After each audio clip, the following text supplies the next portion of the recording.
What's up, everyone? Welcome back to the shop. Today we're going to do a breakdown on the IBF at Brookville Lake.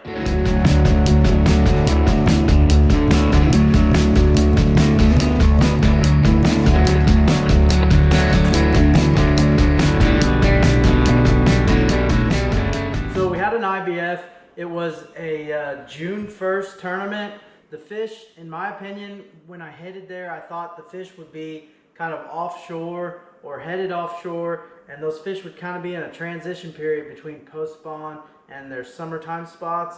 So that's kind of what I planned on doing. I planned on fishing points, ledges, drops, little humps, stuff like that with your normal offshore fishing stuff. When I got there, I was really surprised to see those fish were not as far along as I thought they were. The lake was a half a foot high, which really isn't that much, but that lake doesn't fluctuate as much during the summertime, or at least as far as I know. Got a ton of fish. It's just a matter of getting those bigger bites that will really set you over the top. So, like I said, the fish weren't as far along as I thought they were. There was a lot of fish garden fry, and there was still some fish that were actually locked on beds. So the fish were kind of all spread out. We had some fish on beds. I had some fish that were garden fry. I had some fish that were schooling, and then I had some fish on points too as well. So like I said, there's a lot of fish. People could pretty much do whatever they wanted to in order to catch fish. So you kind of had to fish your confidence. And what I did in practice was I marked as many beds and as many fry garters as I could that I could see, and kind of labeled them based off of the size that they were and how easy they were to catch. But I had maybe 15 or 20 fish marked, and then I had a few points and a few schooling areas where I thought I could go to catch another keeper or two. So started out tournament day. I drew boat 14, and I had one little cut that had maybe 6 or 7 beds in it and a fry garter or something like that. So there was a decent amount of fish in this small little maybe 100, 200 yard cut. And so that's where I was going to start. I was boat 14. I was running there, and my co-angler and I were actually talking about trusting our guts, and I think I ended up saying something as we were idling under the bridge. I said something like, yeah, I don't ever trust myself, or something like that. And we drove like another 100, 200 yards, and I kept looking over at this one fish, and this one fish bit on Friday of practice and of Saturday of practice. And honestly, I thought it was bigger than it actually was, but it was a fry garter, but it was kind of off the bank a little bit to where there was a stump that came up real high, and like I was just trolling down the bank one day and I saw this fish. I saw the fry first, and then I saw the fish, and I thought it was like a 3 or 4 pounder. But anyway, so I'm running down the lake, and I kept looking over, and finally I was like, you know what? I need to go start on that fish. And I told myself I wasn't going to start on the fish, but I whipped it around. The co-angler was kind of surprised, but I pulled in there, and second or third cast, whatever, first good cast I made to this fish, I caught this fish on a wacky rig Cinco, put it in the box, and then ran to my cove with the 6 or 7 beds, and never ended up catching anything out of that little cut. So that was kind of disappointing. I thought I would catch more out of there. I actually came back once or twice throughout the day, and I just never saw the fish, or never really I don't know, they just weren't, they either weren't there or they had gotten caught before. I know I saw one guy in there that caught 1 or 2 before I got there. But anyways, that spot didn't pan out. So that initial gut reaction to run and fish that one fish, I ended up catching it. It was like 2 1/4, and it was my second biggest fish of the day. So that was a big key for me, was to obviously go to that fish first, because there was another boat that went in there and knew that fish was there and was going to start on it as well. So worked out pretty good starting on that fish. Caught a 2 1/4 second or third cast to start the day off, and then I just kind of went fishing after that. I fished some of the spots that I had fry garters marked, throwing my wacky rig and stuff like that, and caught 2 more garden fry, and then I ended up going out to a point, and they started busting and threw a Lucky Craft Gunfish topwater bait. It's just a walking bait with a little bit of a lip on it, or a popper style deal, and threw that and caught a 14.5-inch smallmouth. And then after that, I went to another point or another offshore area and was throwing a little shaky head around, quarter-ounce shaky head, and caught a 2-pound smallmouth. So that was, I had my limit by like 9:30, and then it was just a matter of trying to get a bigger bite. And after a certain point in time, it got really tough fishing, and I don't know if it's happened to me at Brookville before, where the fish just kind of shut off at after 9:30, 10 o'clock, the fish just shut off. But I ended up going down one more bank and caught one on my tube that was, I think it was just shy of 2 pounds. So that one helped me a little bit. And then I went a really long time without catching any fish. Like probably from 10:30 until 2 o'clock I went without catching any keepers. I might have caught some shorts or something like that, but went a really long time.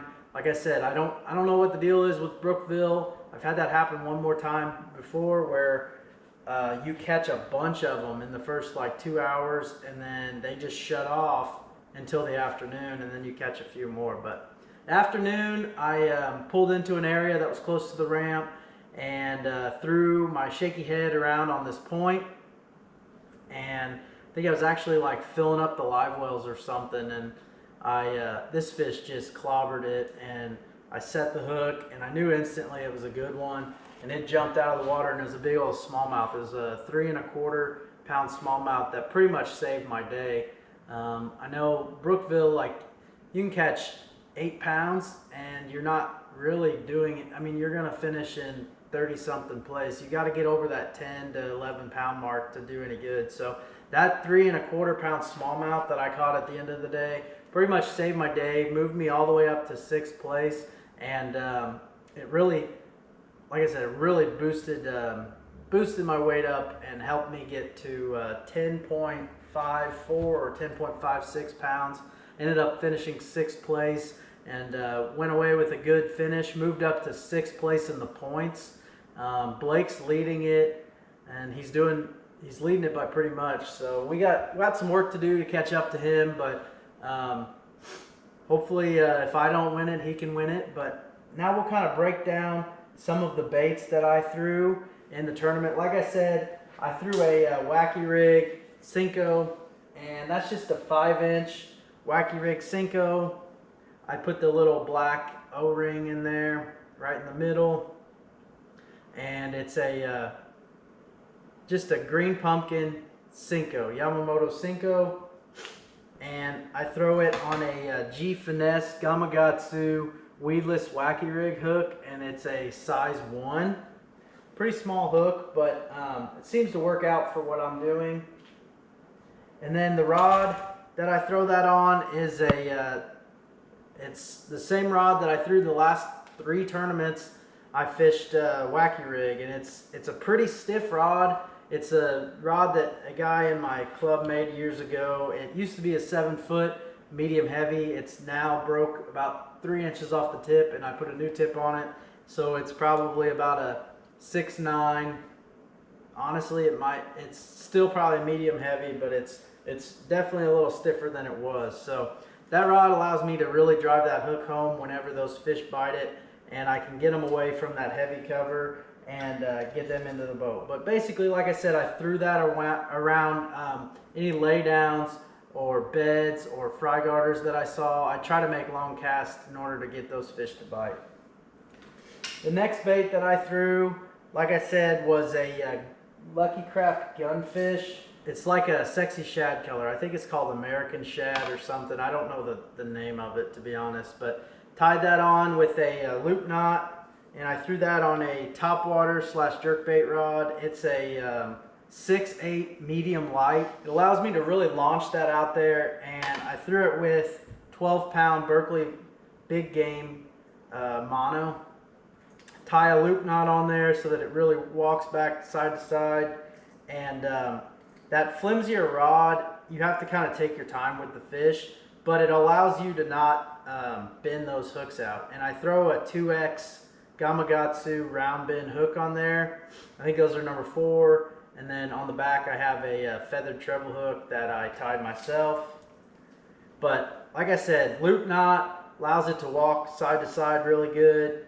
And I throw that topwater / jerkbait rod. It's a really flimsy rod, but it allows me to get the hook in the fish and then play those fish whenever they're jumping, if I hook a big smallmouth or something like that. So the reel I used on that is just a Team Lose Light 7:5 to 1 gear ratio. The last rod, the next thing that I used was a tube. When I got around some of those largemouth and I was flipping laydowns and stuff like that, and some of the shallower water where I was trying to catch a bigger fish, I threw a 4-inch green pumpkin tube, and I basically threw that the same way I always throw all my tubes. I threw it with a 3/0 laser trocar tube hook and a 5/16 TMO tungsten weight. Basically, I would peg that weight and I'd throw that tube with this 7-foot medium heavy rod, and I was flipping it around laydowns and anything that was in that water, in like 3 to 5 foot of water that that those fish could hide behind and ambush. And some of those might have been garden fry that I couldn't see, or some of them might have been on beds or whatnot, but I was basically just flipping some of that shallower water, trying to get a big bite, and I was able to get one of them that helped me. It was almost a 2-pounder, but it wasn't like the 3-pound bite that I was looking for, but it was obviously it helped me. So I got 1 coal with that, and I was pretty happy with that. But that's a Team Lose Custom Pro rod. Like I said, 7-foot medium heavy. It's the Magnum bass rod, and I threw it with a Hyper Mag. It's a 7:5 to 1 gear ratio with 20-pound Berkeley fluorocarbon, and that allows me to flip that around some really heavy stuff, and I don't have to worry about getting those fish out of there. The final thing that I did, and I caught one out on a point earlier in the day. I think my 5th keeper was like a 2-pound smallmouth, and then I caught that 3¼ pound smallmouth at the end of the day. But basically I was throwing a homemade 1/4 ounce, it's a 1/4 ounce ball head shaky head, and I think it's about a 7-inch finesse worm. It's a Big Bites Nicorama. It's a pretty good little shaky head worm. Threw that with a 15-pound test and was dragging it as slow as I could and just kind of feeling all those rocks. Obviously it worked out pretty good. I caught I guess my third biggest fish and my first biggest fish. So that shaky head was pretty key for me. It was just a green pumpkin shaky head, and I think I actually dipped the tails chartreuse. But threw that on a 7-foot medium heavy with a Lose Hyper Mag 7:5 to 1, and like I said, 15-pound test Berkeley fluorocarbon. So that pretty much breaks down how I caught them. I pretty much did a little bit of everything. The fish were very spread out. Like I said, they weren't as far along as I thought they were, but I was pretty happy with my finish. I needed that big smallmouth at the end of the day, and it really upgraded my catch to 10.5 pounds, finished 6th place. So good tournament all together. Don't fish Brookville very much. I think it's been 2 years since I was there, and probably 2 or 3 years since I was there before that. So happy to come away from Brookville with a good finish. And the next IBF is at Rocky Point, so hopefully we can catch some there, move up, and try and run down Blake. But he's pretty much putting on a dominating performance right now in the IBF. So we're gonna try our best, but we work together, so it's kind of hard to catch up whenever you work together. But we're gonna try to catch him, because I don't want to lose to Blake. So we'll see what we can do, and we'll try and run him down. But I appreciate everybody watching. Thanks for watching. Be sure to like and subscribe, and we'll see you guys next time.